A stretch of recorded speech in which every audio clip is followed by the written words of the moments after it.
अस्सलाम वालेकुम जी। एक और नई वीडियो के साथ हाजिर हैं। कोरोना वायरस की इस मुश्किल सूरत हाल में आपको एक खुशखबरी सुनाते हैं जो कि आ रही है महंगाई में कमी के हवाले से। पाकिस्तान के स्टेट बैंक की जानिब से जुम्मे को इस बरस की चौथी मालियाती पॉलिसी का ऐलान किया गया है, जिसके तहत शरह सूद 9 से 8% की सतह पर आ गई है। स्टेट बैंक के पॉलिसी बयान के मुताबिक ये फैसला मुल्क में महंगाई की शरह में कमी के बाद किया गया है। महंगाई में कमी के हवाले से दो बातें सामने आ रही हैं। अगर माशी सरगर्मियाँ अगले साल तवक्को के मुताबिक तेज़ ना हो सकी तो महंगाई तवक्को से ज़्यादा तेज़ी से गिर सकती है, जबकि दूसरी जानब ज़राअत के शोबे में मनफी हालात की वजह से ग़िज़ाई अजनास की कीमतों में इजाफे का ख़तरा भी मौजूद है। मुल्क में कोरोना वायरस की वबा के फैलाव को रोकने के लिए लगाए जाने वाले लॉकडाउन की वजह से जहाँ लाखों अफराद का रोज़गार मुतासर हुआ है, वहीं मुख्तलिफ ज़रूरियात और मसनूआत की मांग में कमी के बाद महंगाई की शरह में तेज़ी से कमी आ रही है। सरकारी तौर पर जो दादोशुमार हैं उनके मुताबिक पाकिस्तान में रवां बरस जनवरी में महंगाई की शरह 14.5% थी और ये मुल्क में एक अशरे से ज़्यादा अरसे में बुलंद तरीन सतह पर थी। ताहं जी पाकिस्तान में अप्रैल के महीने के अख्ताम पर मुल्क में महंगाई की शरह 8.5% तक गिर गई है। पाकिस्तान के महकमा शुमारिया के दादोशुमार के मुताबिक इस मुल्क में महंगाई की शरह मुसलसल गिर रही है। दादोशुमार जाहिर कर रहे हैं कि मुल्क में फरवरी के महीने में महंगाई की शरह 12.4% रही, जो मार्च के महीने में गिर कर 10.2% हो गई। अप्रैल के इख्तिताम पर महंगाई की शरह में मजीद कमी देखने में आई, जो 8.5% रिकॉर्ड की गई।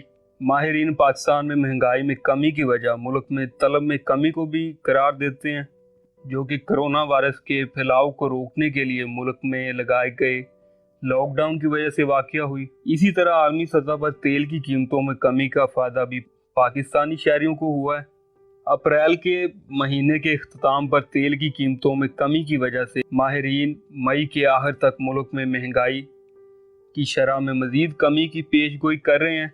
महंगाई में कमी की वजह से पाकिस्तान के मरकज़ी बैंक ने मार्च और अप्रैल के महीने में शरह सूद में मजमूई तौर पर 4.25% कमी की। मरकज़ी बैंक के मुताबिक जी रवां साल इस साल महंगाई की शरह जो है वो 11 से 12% की रेंज के मुताबिक रहेगी और अगले माली साल में इसके 7 से 9% तक गिर जाने की तवक्को की जा रही है। माशी अमूर का कहना है कि लोगों की कुव्वत खरीद में कमी की वजह से और चीज़ों की तलब में कमी मैन्युफैक्चरिंग के शोबे पर भी मनफी असर डालेगी।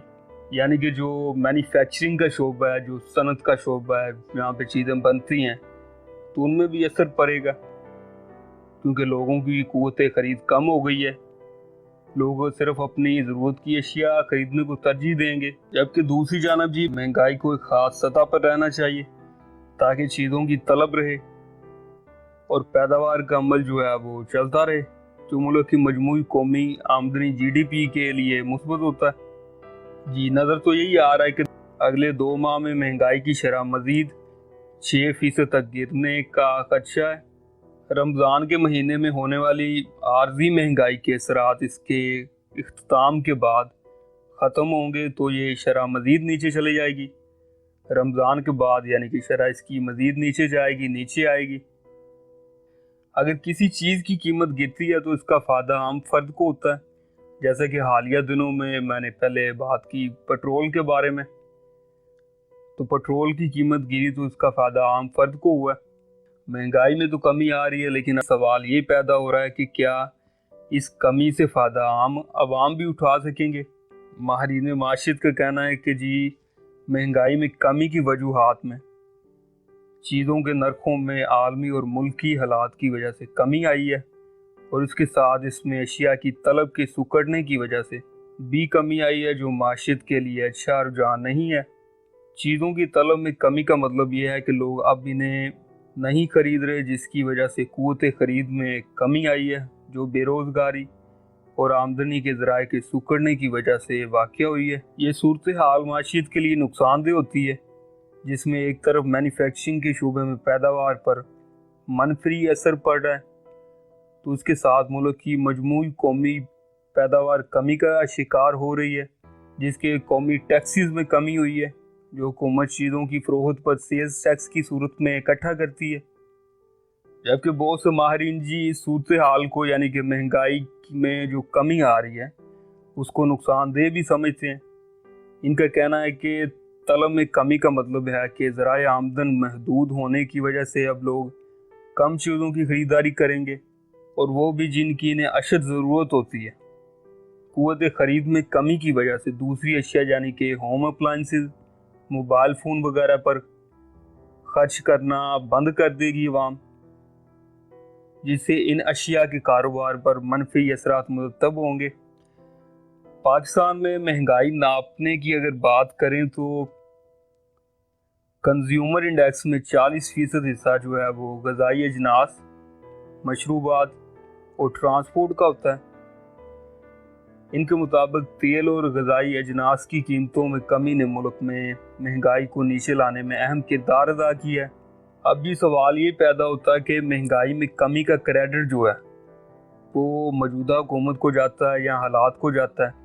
مسلم لیگ نون کے وزیر خزانہ اسحاق ڈار ملک میں مہنگائی کی کمی کو حکمران جماعت پاکستان تحریک انصاف کی معاشی پالیسیوں کے بجائے ملک میں طلب کے سکڑنے کی وجہ قرار دیتے ہیں۔ انہوں نے مزید کہا کہ موجودہ حکومت کی ناکام معاشی پالیسیوں کی وجہ سے ملک میں رواں سال جنوری کے مہینے میں مہنگائی کی شرح 14.5% ہو گئی تھی۔ ان کے مطابق کرونا وائرس کی وجہ سے ملک میں مجموعی طلب میں کمی دیکھنے میں آئی، جس نے اشیاء کی قیمتوں میں کمی کے رجحان کو بڑھا دیا۔ تاہم بہت سے ماہرین کا کہنا ہے کہ حکومت اس بات کا کریڈٹ لے سکتی ہے کہ اس نے پچھلے چند مہینوں میں سپلائی سائیڈ کو مستحکم کیا ہے اور ملک میں غذائی اجناس کی ضرورت کو پورا کیا ہے، یعنی کہ جو سپلائی اور ڈیمانڈ کا رول ہے وہ اس پہ اپلائی ہوتا ہے۔ سپلائی اور ڈیمانڈ کو حکومت نے مینٹین کیا ہے، تو اس لیے اس کا کریڈٹ جو ہے وہ کسی اور کو نہیں بلکہ حکومت کو جاتا ہے، عمران خان کو جاتا ہے۔